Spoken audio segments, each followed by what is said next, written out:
Simple harmonic motion, an object oscillates with a constant amplitude because there is no mechanism for dissipating energy.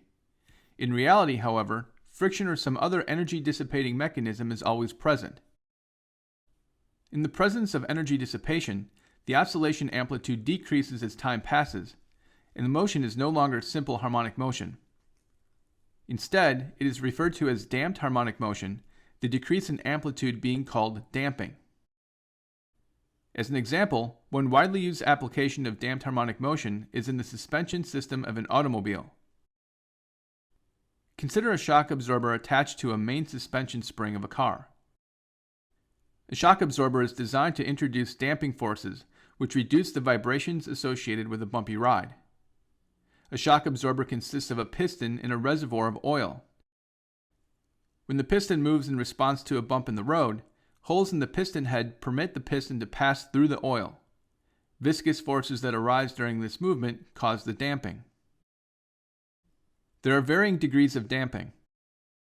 As applied to the example of a car's suspension system, the graph shows the vertical position of the chassis after it has been pulled upward by an amount A0 at time t0 equals 0 seconds and then released.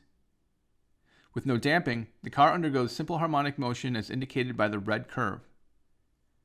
Slightly damped motion is seen in the green curve as the car still undergoes oscillations, but the amplitude decreases with time and will eventually come to rest. As the degree of damping is increased from the green curve to the gold curve, the car makes fewer oscillations before coming to a halt. As the degree of damping is increased further, there comes a point when the car does not oscillate at all after it is released, but rather settles back into its equilibrium position as the blue curve illustrates.